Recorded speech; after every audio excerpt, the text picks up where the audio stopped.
February 23rd, Maplewood City Council Manager Workshop. We're getting some feedback. I think I know what it is. And staff is scurrying around to try to figure it out.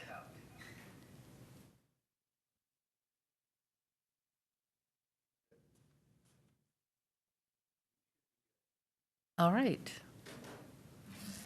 Good enough. We are called to order. City Clerk Sint, would you, I'm glad you knew what to do. City Clerk Sint, would you do our roll call for us, please? Councilmember Villavicencio. Here. Councilmember Juniman. Councilmember Lee. Present. Mayor Abrams. I'm here as well, thank you. And Councilmember Cave will be joining us later. Thank you. Council members, is there a motion to approve our agenda? Second. Moved by Juniman, seconded by Lee, the motion to approve the agenda. Is there any further discussion? Hearing none, all those in favor signify by saying aye. Aye. Any opposed? That motion carries. We have no unfinished business tonight. Our first item of business is the Battle Creek St. Croix River Regional Trail Long Range Plan. And Steve Love, you're going to kick this off for us. Yes, good evening, Mayor and Council. As you mentioned, Washington County is leading the development of a long-range plan for a regional trail called Battle Creek St. Croix River Regional Trail. Tonight, we're joined by Andrea Rain, and I believe, Connor Schaefer from Washington County. They're going to provide a presentation to you on what they've been working on, certainly looking for feedback and questions that the council might have. So with that, I'll turn it over for them to introduce themselves. Good evening and welcome to the council meeting. Would you introduce yourself, please? Yes, thank you. My name is Andrea Rame. I'm a planner with Washington County Public Works. I'm joined by my colleague Connor Schaefer. You can get higher. There we go.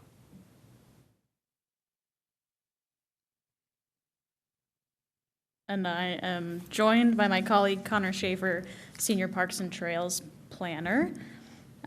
As Steve mentioned, we are here this evening to present on the Battle Creek to St. Croix River Regional Trail Long Range Plan. And that long range plan will document a vision for a future east-west regional trail connecting Maplewood, Woodbury, and Afton. And we do want to acknowledge that these regional trail projects are a collaborative planning process, and we appreciate that collaboration with the city and especially staff to date.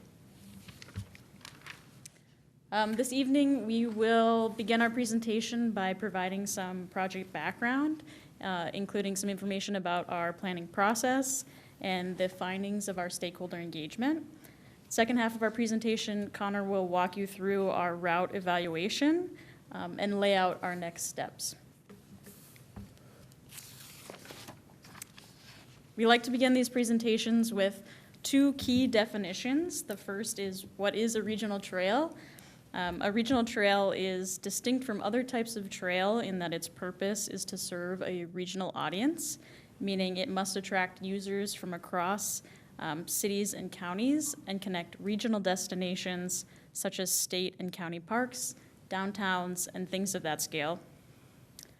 We often describe regional trails as the tree trunks or the highways of the wider trail system, in that regional trails are like an arterial roadway that local routes can feed into. A regional trail also offers an elevated experience.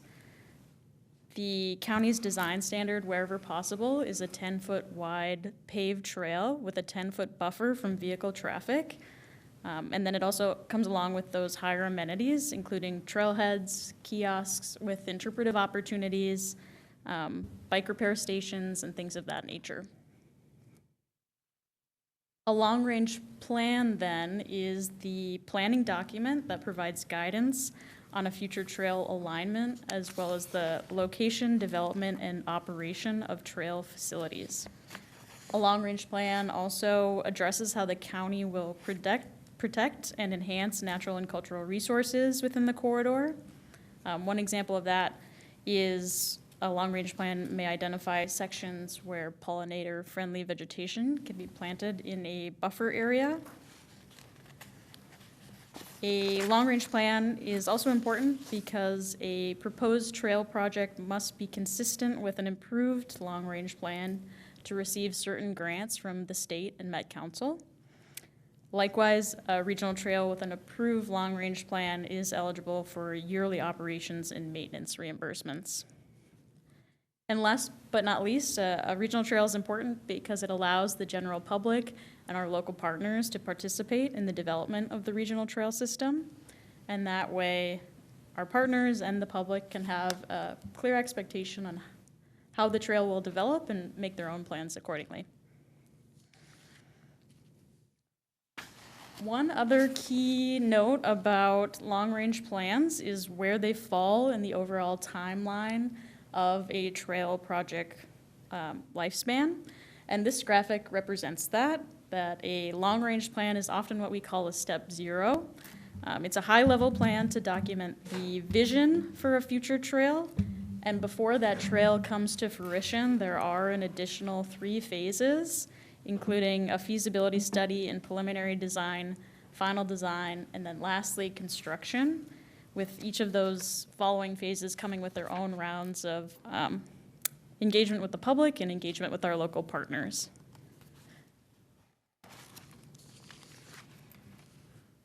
For this long-range plan, we started with a search area represented by the blue shape on this slide. We set out with the ultimate goal to develop an east-west arterial trail to link Maplewood, Woodbury, and Afton. And from end to end, that trail will be approximately 13 miles. It's important to note that for this long-range plan, we are working in an area with a lot of existing planning work already completed. And the project team did review and reference those documents throughout our process.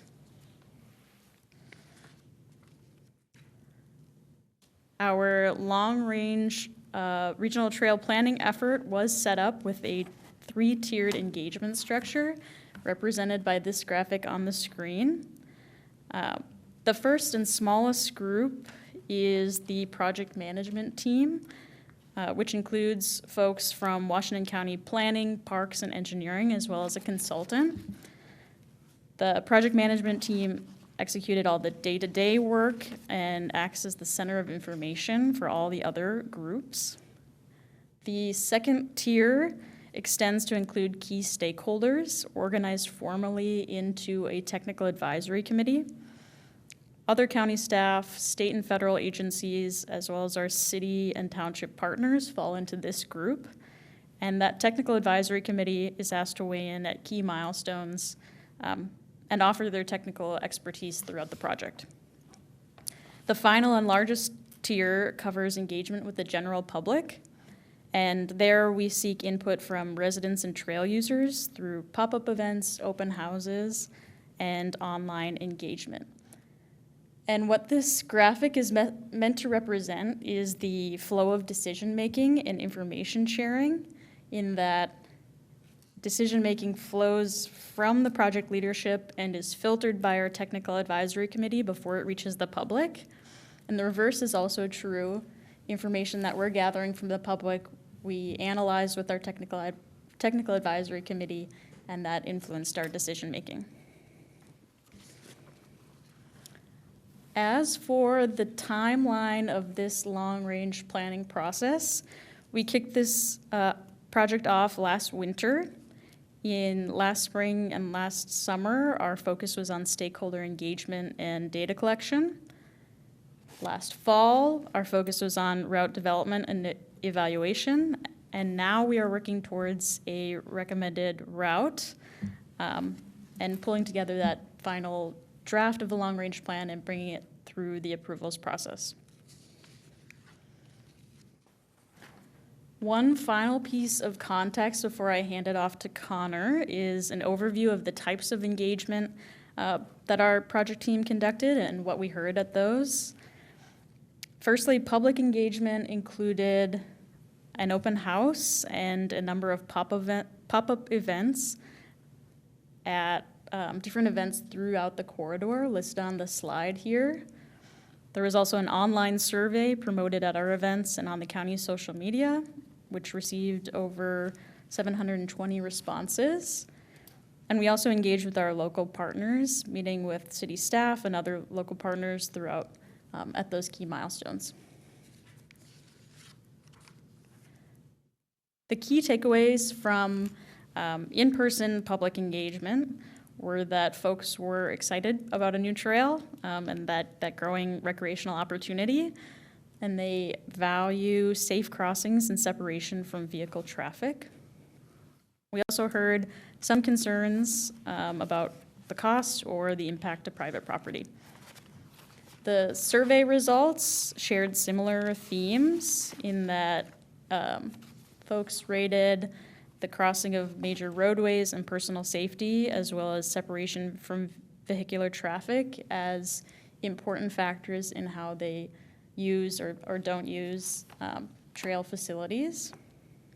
The results also showed very strongly that respondents value opportunities to experience nature.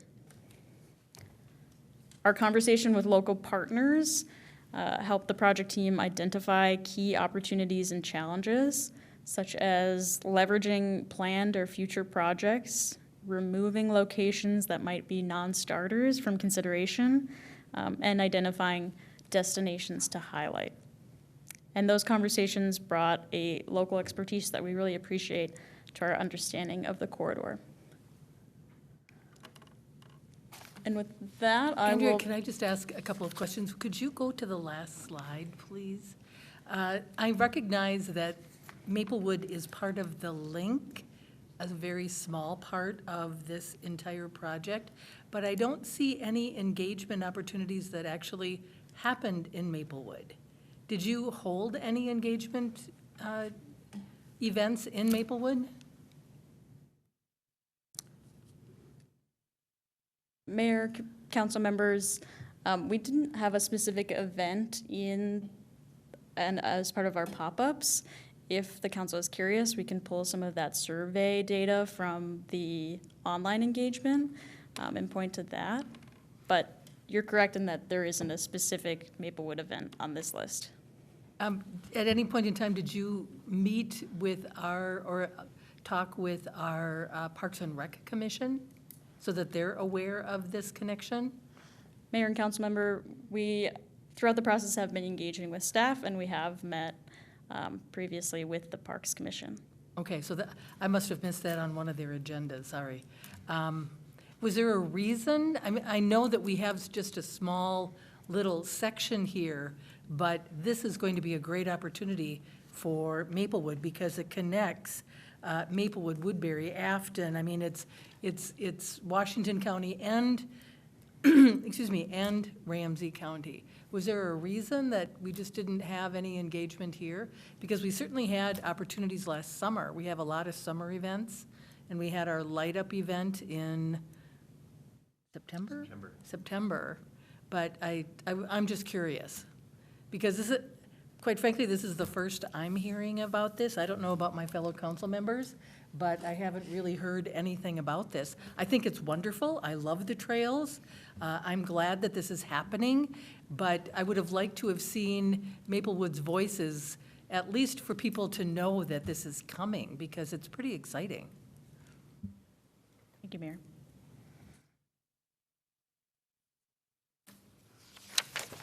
Can you then provide us with the, at least the survey information so that we know? I mean, this is something maybe that, we do have the Maplewood Living too. If you would like input from Maplewood, maybe there's something that we can do after the fact with Maplewood Living in terms of alerting people that there is this survey, because so far we haven't weighed in on this. Mayor and council members, we do have some public engagement left to do, specifically looking at hosting some focus groups and then that final open house. So we definitely can make it a priority to get those Maplewood voices heard there. I would appreciate that. And I do recognize this is, we're a very small component of this whole 13-mile trail, but it's still important for our community that they be able to weigh in on it, and they may have some ideas. So, Councilmember Lee. Thank you, Mayor. And I just wanted to ditto on that component too. But I think another component that I'm interested in seeing is you have 720 responses. I'd be interested to see the demographics that you guys are engaging with. Woodbury, Maplewood, and Afton has become very diverse in that component. But then also the language component of it. How have you guys been doing outreach in terms of that piece? Can you share a little bit more about what you've been doing? Mayor and council member, I will note that when we promote this survey, the questions about demographics are optional, and so a certain percentage of folks do skip that section, but we'd be happy to share that summary data with you. As for the engagement opportunities, I don't know, Connor, if you want to speak to that? Mayor, council member. Do you want to come? Yeah, thank you. Welcome, Connor. Do you want to state your name, please? Maybe I'll hold it. Connor Schaefer, Senior Planner for Public Works. To the public engagement piece on language, we use a SurveyMonkey tool that allows it to be translated if accessed through the website that we use. So we are able to have some auto translating. That isn't always a perfect tool, but it's what we have the resources to do from the language side of things. Another piece about some of our public engagement, we did work with staff during the initial phases about which events would be great, and not only good, but regional draws. So I did want to point out that a lot of these events are people from all over the metro area are attending these. One great example is the Gold Line opening. That was an event we talked from people from all over the metro that were at that type of celebration. So it is hard to get every neighborhood along a very long corridor. So we do our best to try to find events that will hopefully cut across a wide range of our communities for that reason. I'm just wondering if there is some other way that we could, maybe the answer, I'm answering my own question, using the Maplewood Living to alert people that this is actually in the process of being developed, so that, but I think certainly it would be great to provide an opportunity for people, or a link, so that if there is someone from Maplewood who gets the Maplewood Living, that they would be able to weigh in on it.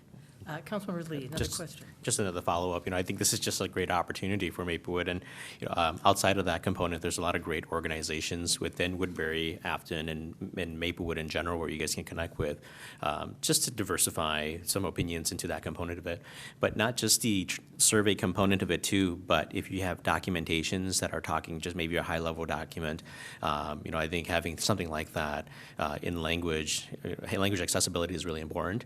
So having that into multiple languages, that not done through Google Translate or something like that, would be very important, because that really shows your intentionality in reaching out to people to be a part of this process. Because this is a great project. You're putting 3 cities together in this. Thank you.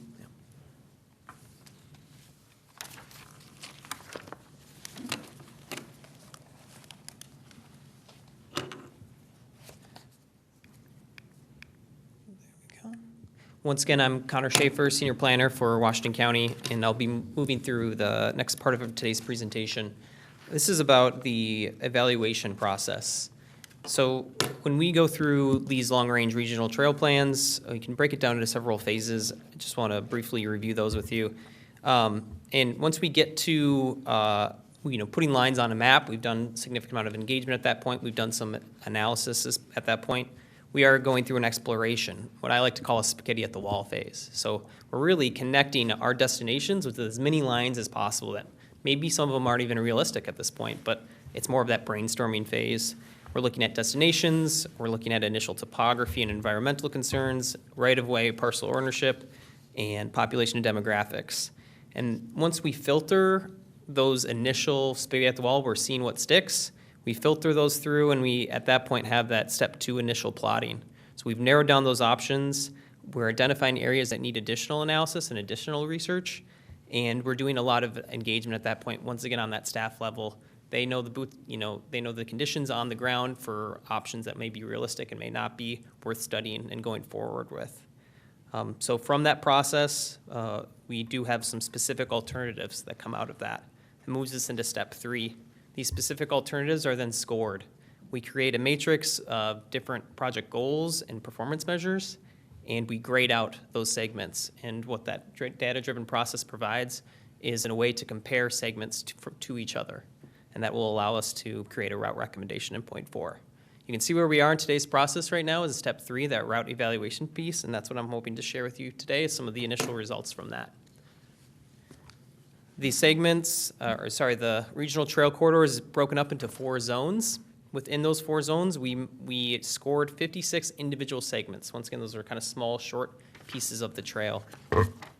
These are scored based on 53 performance measures that are tied to those 6 goals that the project started with. These 6 goals were informed by a lot of that public engagement, things like safety and accessibility, equity and inclusion, implementation, connectivity, natural resources and resiliency, and high-quality trail experience.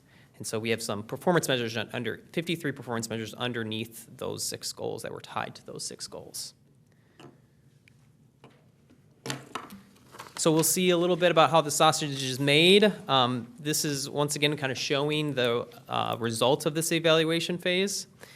The charts, or the graph on the left there, or kind of in the middle of the graphic here, shows the segments in Zone 1. So that's that westernmost zone. This is the zone that Maplewood is within, for example. And you can see the different alternatives we were scoring.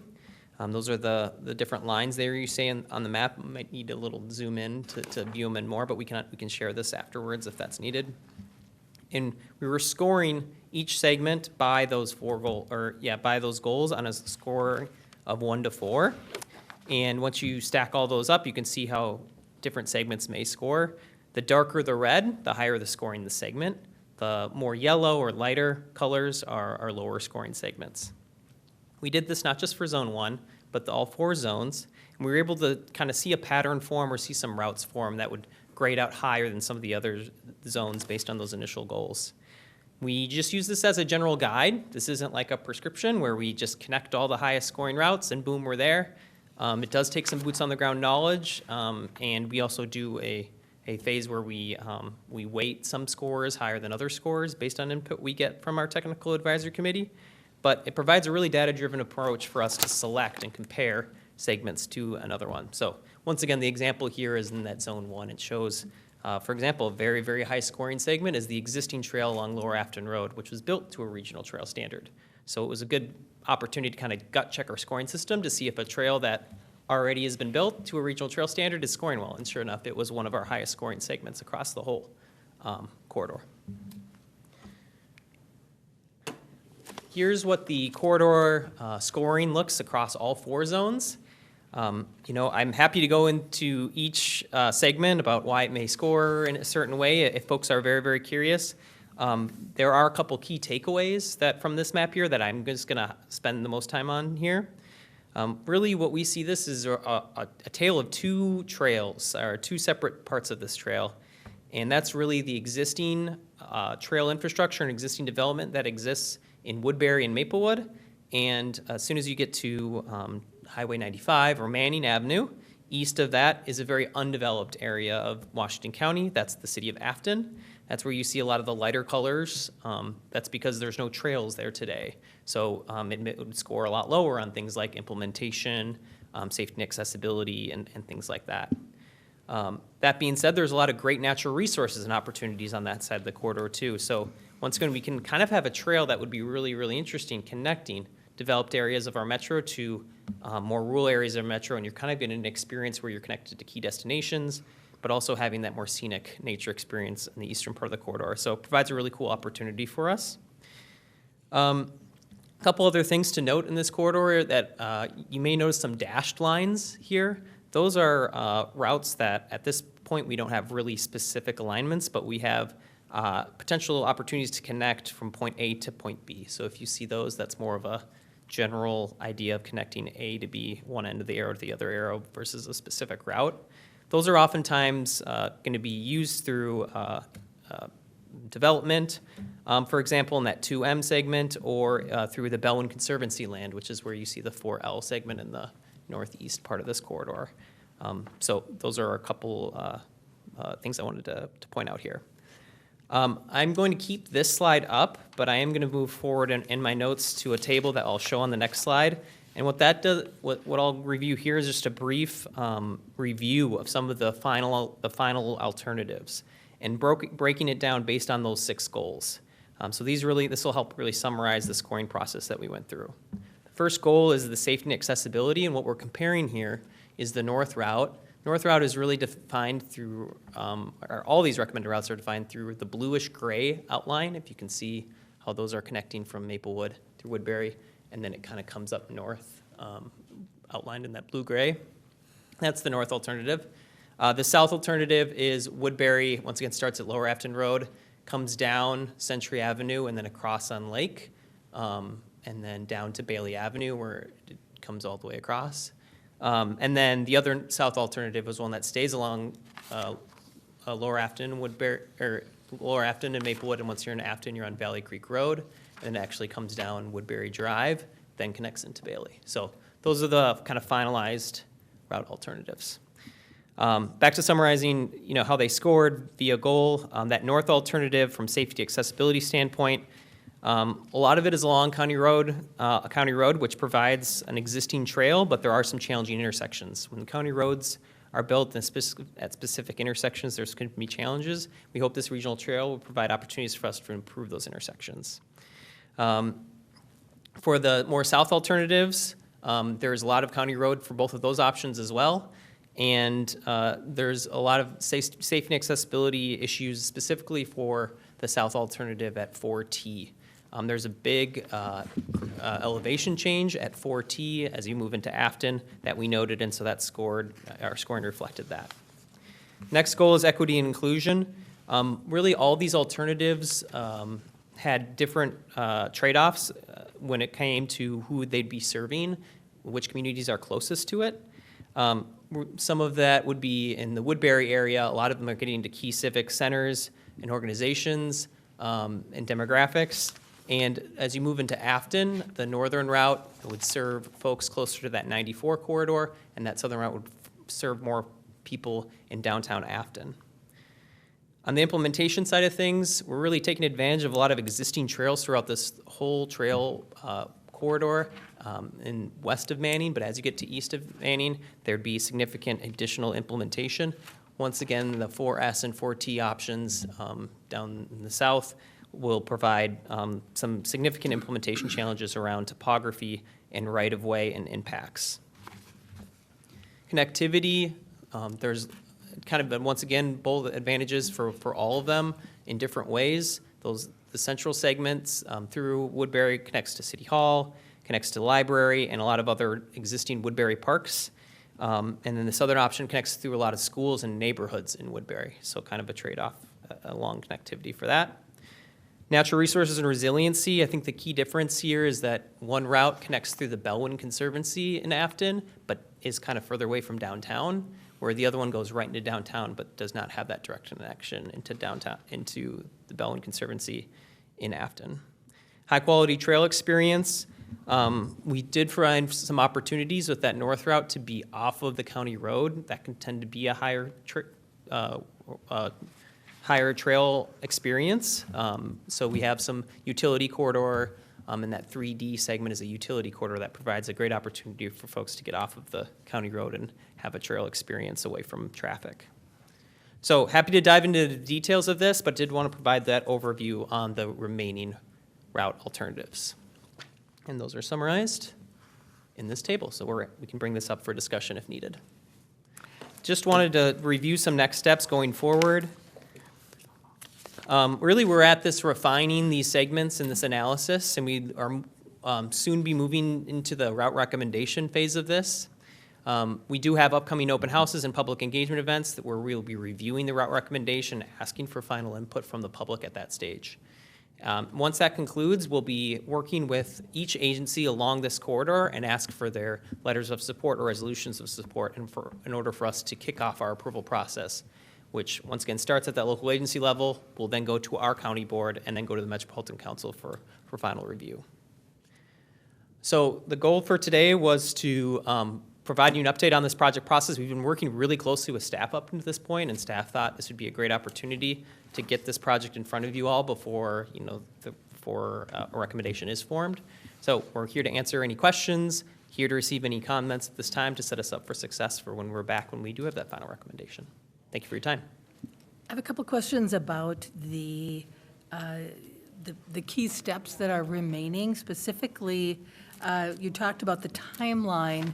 What is your timeline, a little bit more specific in terms of finalizing the route recommendation? What month are you talking about? Is that something for the summer or the fall, or what are you thinking? Yeah, Mayor, council members, thank you for that question. Our timeline is not really set in stone right now. We are working with some public agencies on these route alternatives to kind of select a final one. Sometimes that process can take a while, a lot of back and forth with agencies, specifically when we're talking about land use and things like that. We hope to, the next couple of months, we do have that recommendation. We're doing that final phase of engagement. Then the consultant has to actually draft the plan. That can take at least a month as well. So I think we're thinking summer by the time we're back here asking for that more formal approval. In between that time, we'd be doing that engagement and that final analysis. From my perspective, it's going to be really critical that Maplewood residents have an opportunity to weigh on this before you come back and ask for our support. I would venture to guess that most people, even in that area, I think you refer to it as Zone 1, aren't even familiar that this is happening unless they have been to one of those pop-up events in a different city or a different county. So that's really going to be important, and I would encourage you to work certainly with our city manager and our communication staff so that we can get this information out through Maplewood Living, possibly a survey. I'd like to see some type of event here in Maplewood, especially for this particular area, that people can weigh in on that.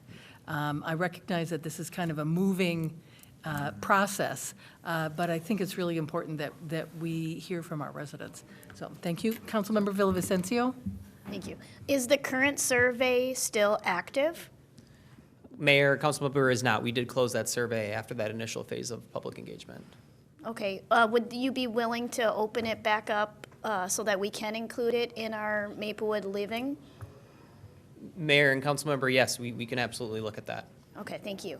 Then I would encourage you to talk with staff about that. Councilmember Lee?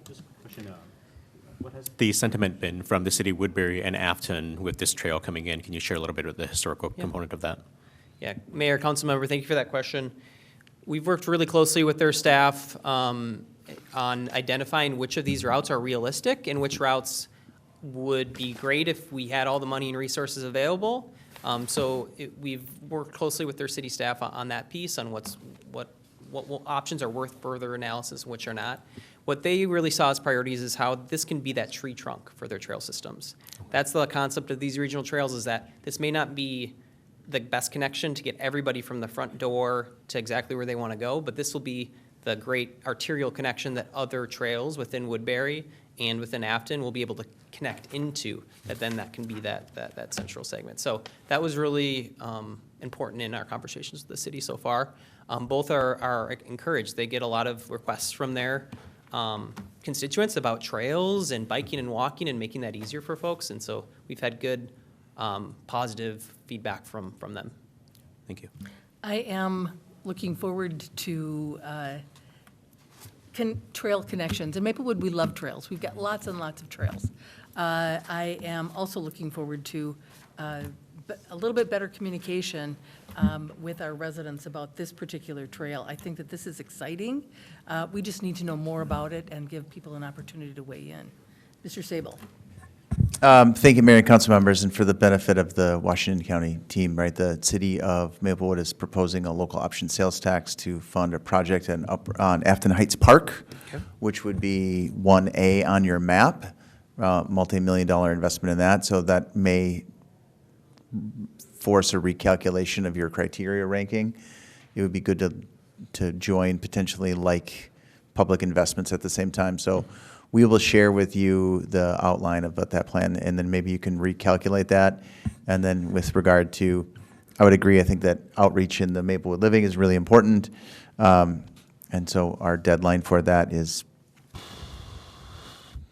Wednesday. So we'll have to coordinate tomorrow. Yes, sir. Short timeline, but thank you very much. That works. Sure, you can. All right, thank you very much for your time. We have one more agenda item. Mr. Sable? Mayor and council members, the item that is scheduled to go next is not urgent, and it is longer than the 8 minutes that we will have to talk about it in a thoughtful way. So if it's okay with you, we'll have a 10-minute intermission, and then we'll bring that to a later date, and we'll talk about it potentially at the next workshop. So I take it we need to table this from our agenda. If Ron Beatty were here, he would. Mr. Beatty? You were hiding back there. We have one agenda item that we're not going to get to. We've only got 8 minutes before our council meeting starts. So would it be appropriate then for us to table that until our next meeting? Madam Mayor, council, yes, that would be an appropriate motion to make. Okay. Would someone like to make that motion? Motion to table street assessment rate discussion until our next managers workshop. Second. Moved by Lee, seconded by Villavicencio, the motion to table street assessment rate discussion until our next city manager workshop. All those in favor signify by saying, or is there any further discussion? All those in favor signify by saying aye. Aye. Any opposed? That motion carries. That is tabled. And council members, we have done the business of the city at our workshop, and so we are adjourned. We will reconvene at 7 o'clock for our council meeting.